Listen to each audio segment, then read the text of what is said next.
সম্মানিত দর্শক শ্রোতা, আমরা দেখতে পাচ্ছি এখানে মহানগর দায়রা জজ কোর্ট ঢাকায় অকালপ্রাপ্ত নায়ক চিরসবুজ নায়ক সালমান শাহর বিচারের দাবিতে ভক্তরা এখানে এসছেন। সেই সাথে আমি দেখতে পাচ্ছি শুভ ভাইকে, তিনিও খুব পরিচিত নায়ক, তার পরিচয়টা নাই দিলাম, অনেকে হয়তো চিনেন তাকে। তিনিও সালমান শাহর সাথে আসলে তার একটা ভালো সম্পর্ক ছিল, যে তার বাবা একজন চলচ্চিত্রের বড় মানুষ, সেটা আমরা পরে বলবো। শুভ ভাই, একটু যদি বলতেন যে আজকে আসলেন, প্রায় 30 বছর হয়ে গিয়েছে সালমান শাহর মৃত্যুর, কিন্তু রহস্যটা আজও উদ্ঘাট হয়নি। এবং রহস্য উদ্ঘাটন হয়নি কারণ এটা প্রভাব খাটিয়ে টাকা পয়সা খাইয়ে এটা ধামাচাপা দিয়ে রেখেছিল। ওর এটা আত্মহত্যা না, এটা হত্যা, ওকে হত্যা করা হয়েছে। কি বলবেন এখন, কি বলা আছে? এই হত্যার বিচার চায়। 29 বছর হয়ে গিয়েছে, ওর হত্যার বিচার হবে না কেন? ওর এই হত্যাকাণ্ডের বিচার চায়। কি মনে হয় আপনার আসলে? এখন কিছুদিন আগে জুলাই বিপ্লব গেল, গত বছর জুলাই বিপ্লবে আমি বাঁ পায়ে গুলি খেয়েছি, ডান হাতের এই কবজিটা ভেঙে গিয়েছে।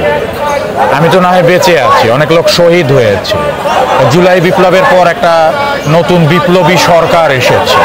এখন এই সরকারের আমলে এই বিচারটা আমরা চাই। এই সরকারের আমলেও যদি বিচার না হয় তাহলে এটা কীরকম কথা? তো ইনশাল্লাহ বর্তমান সরকার সালমান শাহ হত্যার বিচার করবে, এটা তাদের প্রতি আমার একটা বিশ্বাস। আপনার সাথে সালমান শাহর দেখা হয় কখন প্রথম? আমার সাথে তার পরিচয় 1985 থেকে।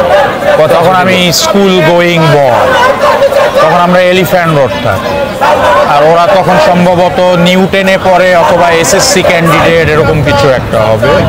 তো তখন এলিফ্যান্ট রোডে একটা দোকান ছিল, টুকিটাকি জেনারেল স্টোর। ওখানে ওদের ফ্রেন্ড সার্কেল এরা আড্ডা দিত, ওখানে আমিও যেতাম। ওই সময় থেকে ওদের সাথে পরিচয়। ওদের সামনে যখন যেতাম তখন তো আমি ছোট, তখন ওই বিদেশি, ওই দোকানে আবার বিদেশি চকলেট পাওয়া যায়। আচ্ছা, তো ওর সাথে দেখা হলে একটা চকলেটের প্যাকেট আমাকে দিয়ে দিই। তো ওইভাবে আর কি পরিচয় সালমান শাহ। মানে পারিবারিকভাবে সে আসতো আপনাদের বাসায়? সালমান শাহ আমাদের বাসায়ও এসেছে, আপনার বাবার সাথে? ওদের গ্রিন রোডের বাসায় আমি গিয়েছি। আচ্ছা, গ্রিন রোডে যে এখন বর্তমানে যে বনফুল, ওটা তখন ছিল না, ওইটার পাশেই ওদের বাসা ছিল, ওখানেও গিয়েছি। আমরা এলিফ্যান্ট রোড থাকতাম, ও গ্রিন রোড থাকতো, মানে এ পাড়া ও পাড়া এরকম না। যেহেতু আপনি একজন চলচ্চিত্র পরিবার, আমরা ওই যে আগে হরতাল হতো ওই সময়, হরতালে এলিফ্যান্ট রোডের মেইন রোডে সালমান শাহ এরা ক্রিকেট খেলতো। বাহ, একসাথে ক্রিকেটও খেলেছি। আপনার বাবার সাথে তার কি কোনো যোগাযোগ ছিল? ছিল, জাফর ইকবাল সাহেবের সাথে ছিল। জাফর ইকবাল সাহেবের ভক্ত ছিল সালমান শাহ। আচ্ছা, বলছে কখনো? হ্যাঁ, বলেছে। বাহ, তাই না? আচ্ছা, মানে আপনার সাথে সর্বশেষ কোথায় দেখা হয় বা কি কথা হয়েছিল? সর্বশেষ দেখা হয়েছিল ওর মৃত্যুর 3 থেকে 4 দিন আগে, আমরা ঠিক ওইভাবে কাউন্ট করে বলতে পারছি না, 3 দিন বা 4 দিন আগে এফডিসির সাউন্ড কমপ্লেক্সের সামনে ওর সাথে আমার লাস্ট দেখা। আচ্ছা, ওটাই শেষ দেখা। ওই দিন দেখলাম ও খুব জলি মাইন্ডে ছিল, মানে খুব প্রাণবন্ত ছিল। মানে এই 3 দিনের মধ্যে ও যে আত্মহত্যা করবে এরকম কোনো সিমটম ওর মধ্যে ছিল না। আচ্ছা আচ্ছা, ছিল না? না, আত্মহত্যার কোনো সিমটম ওর ছিল না, ওকে হত্যা করা হয়। তাহলে কি বললো আপনাকে?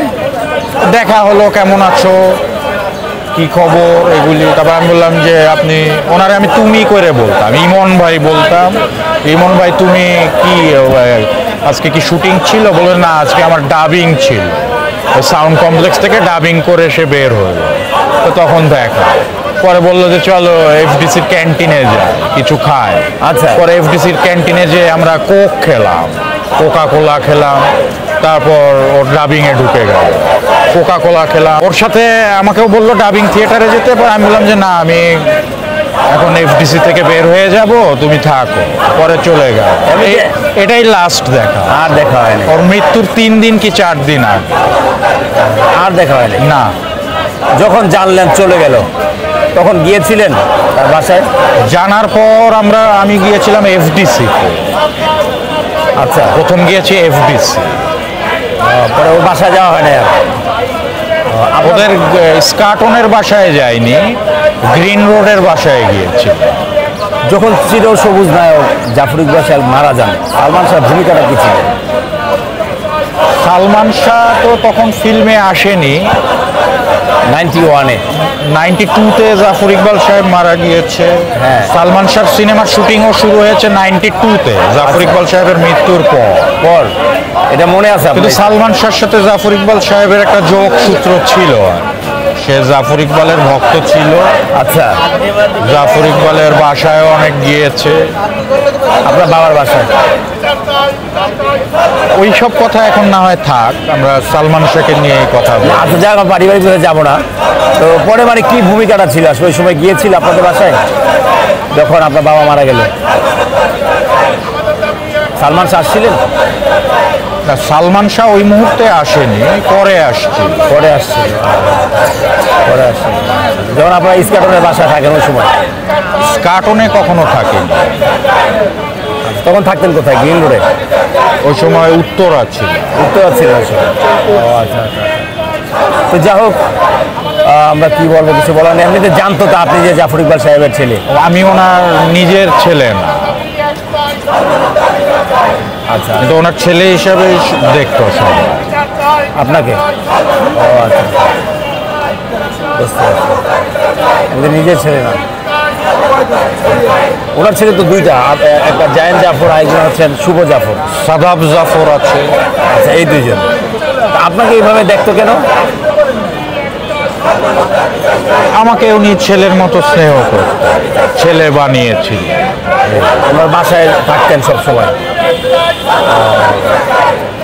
ওকে, থ্যাংক ইউ। তো ভাই ভালো থাকবেন। যাক, সর্বশেষ কি বলবেন সালমান শাহকে নিয়ে?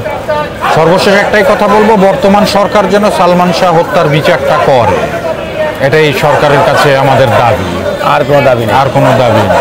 Thank you. আমরা চাই এটা একটা সঠিক তদন্ত করে সঠিক বিচার হোক। সেটা। থ্যাংক ইউ ভাইয়া। আপনাকেও ধন্যবাদ।